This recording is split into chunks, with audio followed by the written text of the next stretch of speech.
Hi friends, welcome back to Anu Praveen YouTube channel. ಇವತ್ತು ನಾನು ನಿಮಗೆ ಶೇಂಗಾ ಚಟ್ನಿ ಹಾಗೂ ಆಲೂಗಡ್ಡೆ ಪಲ್ಯ ದೋಸೆ ರೆಸಿಪಿ ತೋರಿಸ್ತಾ ಇದ್ದೀನಿ. ನೋಡೋಣ ಬನ್ನಿ. ಒಂದು ಪ್ಯಾನಿಗೆ ಈ ಥರ ಶೇಂಗಾ ಹಾಕ್ಕೊಂಬಿಟ್ಟು ನೀಟಾಗಿ ಹುರ್ಕೊಂಡ್ಮೇಲೆ ನೀಟಾಗಿ ಈ ಥರ ಸಿಪ್ಪೆ ತೊಗೋಬೇಕು. ಸಿಪ್ಪೆ ಹಾಕಿ ನಾವು ಚಟ್ನಿ ಮಾಡಿದ್ರೆ ಕಹಿ ಆಗುತ್ತೆ. ಅದಕ್ಕೆ ಈ ಥರ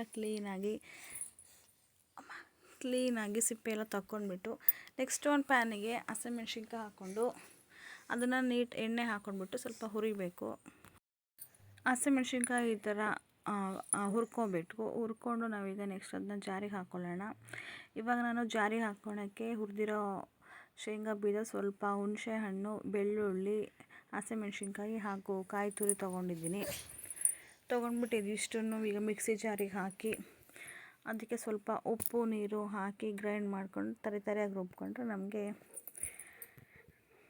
ಚಟ್ನಿ ರೆಡಿ ಆಗುತ್ತೆ. ನೆಕ್ಸ್ಟ್ ಆಲೂಗಡ್ಡೆಯ ಪಲ್ಯ ನಾನು ಡೈರೆಕ್ಟಾಗಿ ಬೇಯಿಸಿದ ಮೇಲೆ ತೋರಿಸ್ತಾ ಇದ್ದೀನಿ. ಈಗ ಬೇಯಿಸಿದ ಮೇಲೆ ಇದಕ್ಕೆ ಸಿಪ್ಪೆ ತೆಗಿತಾ ಇದ್ದೀನಿ. ಸಿಪ್ಪೆ ತೆಗೆದು ಅಷ್ಟು ಸಿಪ್ಪೆ ತೆಗಿಬೇಕು. ಆಮೇಲೆ ಈ ಥರ ಆಗುತ್ತೆ. ಆಮೇಲೆ ಒಂದು ಗ್ಯಾಸ್ ಹಚ್ಕೋಬೇಕು. ನಾವು ಒಂದು ಪ್ಯಾನ್ ಇಟ್ಕೊಂಡು ಅದಕ್ಕೆ ಎಣ್ಣೆ, ಸಾಸಿವೆ, ಜೀರಿಗೆ ಹಾಗೂ ಕರಿಬೇವು ಹಾಕ್ಕೊಂಡು ಚಟಪಟ ಅನ್ನೋ ಮಟ ಅನ್ನಬೇಕು. ಆಮೇಲೆ ಅದಕ್ಕೆ ಹಸಿಮೆಣ್ಸಿನ್ಕಾಯಿ, ನಾನು ಇದಕ್ಕೆಲ್ಲ ಟೊಮೊಟೊ ಹಣ್ಣು ಹಾಕಲ್ಲ.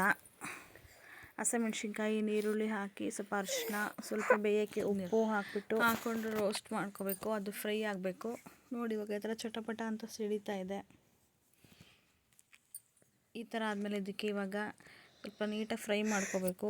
ಫ್ರೈ ಆದಮೇಲೆ ಇವಾಗ ಈರುಳ್ಳಿ ಹಾಕ್ಕೊತಿದ್ದೀನಿ. ಈರುಳ್ಳಿನೂ ಫ್ರೈ ಆಗಬೇಕು. ನನ್ನ ಮಗ ಇವಾಗಿದ್ದ ಸ್ವಲ್ಪ ಕಿರಿಕಿರಿ ಮಾಡ್ತಾಯಿದ್ದಾನೆ, ಏನೋ ಅಂದ್ಕೋಬೇಡಿ. ನೆಕ್ಸ್ಟ್ ಇದಕ್ಕೆ ಒಂದು ಸ್ವಲ್ಪ ಅರಿಶಿನ ಪುಡಿ, ಸ್ವಲ್ಪ ಬೇಯಲಿಕ್ಕೆ ಉಪ್ಪು ಹಾಕ್ತಾಯಿದ್ದೀನಿ. ಬೇಯಿಸಿರೋ ಆಲೂಗಡ್ಡೆನ ಈ ಥರ ಸ್ಮ್ಯಾಶ್ ಮಾಡ್ಕೋಬೇಕು. ಈ ಥರ ಸ್ಮ್ಯಾಶ್ ಮಾಡ್ಕೊಂಡಾದ್ಮೇಲೆ ಅಲ್ಲಿ ಬೇಯಕ್ಕಿಟ್ಟಿದ್ವಲ್ಲ ಈರುಳ್ಳಿ, ಅದೆಲ್ಲ ಇದಕ್ಕೆ ಹಾಕ್ಬಿಟ್ಟು ಮಿಕ್ಸ್ ಮಾಡಬೇಕು. ಮಿಕ್ಸ್ ಆದಮೇಲೆ ಒಂದೆರಡು ಮೂರು ಸಲ ಕೈ ಆಡಿಸ್ಬೇಕು ನೀಟಾಗಿ. ಅದಕ್ಕೆ ಮಸಾಲೆ ಎಲ್ಲ ಹಿಡಿಬೇಕಲ್ವ. ಇವಾಗ ಮೇಲೆ ಬೇಕಂದ್ರೆ ಸ್ವಲ್ಪ ನಿಮಗೆ ಉಪ್ಪು ಹಾಕ್ಕೊಂಡ್ಬಿಟ್ಟು ನೀಟಾಗಿ ಕಲಸಿದ್ರೆ ಇವಾಗ ನಿಮಗೆ ಆಲೂಗಡ್ಡೆ ಪಲ್ಯ ರೆಡಿ ಆಗುತ್ತೆ. ಇವಾಗ ಗ್ಯಾಸ್ ಹಚ್ಕೊಂಡ್ಬಿಟ್ಟು ದೋಸೆ ಹಂಚಿಟ್ಕೊತಿದ್ದೀನಿ. ಇವಾಗ ದೋಸೆ ತೋರಿಸ್ತಾ ಇದ್ದೀನಿ. ಇವಾಗ ಹಂಚು ಕಾಯ್ಲಿಕ್ಕೆ ಇಟ್ಟಿದ್ದೀನಿ. ಹಂಚು ಕಾದಾದ್ಮೇಲೆ ಡೈರೆಕ್ಟ್ ದೋಸೆ ಹಾಕಿ ತೋರಿಸ್ತಾ ಇದ್ದೀನಿ. ನೋಡಿ ಈ ಥರ ಹಾಕಿದ್ದೀನಿ. ದೋಸೆ ಸ್ವಲ್ಪ ಹಾಕಿದ್ಮೇಲೆ ಸ್ವಲ್ಪ ಆಯಿಲ್ ಹಾಕಿದ್ದೀನಿ. ನೋಡಿ ಇವಾಗ ಎಷ್ಟು ಕ್ರಿಸ್ಪಿಯಾಗಿ ಬಂದಿದೆ ಅಂತ. ಸ್ವಲ್ಪ ತೆಗಿಬೇಕಾದ್ರೆ ನಿಧಾನಕ್ಕೆ ತೆಗೀರಿ. ನೋಡಿ ಎಷ್ಟು ಕ್ರಿಸ್ಪಿಯಾಗಿ ಬಂದಿದೆ ದೋಸೆ ಅಂತ. ನಿಮಗೂ ಇಷ್ಟ ಆಯಿತು ಅಂತ ಅಂದ್ಕೊಂಡಿದ್ದೀನಿ. ನೋಡಿ ಇವಾಗ ಮತ್ತೊಂದು ಸಲ ಹಿಟ್ಟು ಹಾಕಿ ನಿಮಗೆ ತೋರಿಸ್ತಾ ಇದ್ದೀನಿ. ಈ ಥರ ರೌಂಡ್ ಶೇಪಲ್ಲಿ ಹಾಕ್ಕೊಂಡ್ಬಿಟ್ಟು ನಾನು ಲೋ ಫ್ಲೇಮ್ ಇಟ್ಕೊಂಡಿದ್ದೀನಿ ಗ್ಯಾಸ್ನ. ಹಾಗೆ ಇವಾಗ ಸ್ವಲ್ಪ ಮೇಲ್ಗಡೆ ಆಯಿಲ್ ಹಾಕ್ತಾಯಿದ್ದೀನಿ ದೋಸೆಗೆ.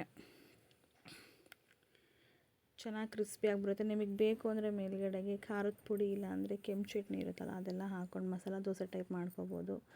ಬಟ್ ನನಗೆ ಅಷ್ಟು ಪೇಷನ್ಸ್ ಇರಲಿಲ್ಲ, ಹಾಗಾಗಿ ನಾನು ಸಿಂಪಲ್ಲಾಗಿ ದೋಸೆ ಮಾಡ್ಕೊತಾ ಇದ್ದೀನಿ. ಇದಿಷ್ಟು ನಮ್ಮ ದೋಸೆ ರೆಸಿಪಿ. ನೋಡಿ ಇಷ್ಟ ಆದರೆ ಲೈಕ್ ಮಾಡಿ, ಸಬ್ಸ್ಕ್ರೈಬ್ ಮಾಡಿ, ಕಾಮೆಂಟ್ ಮಾಡಿ.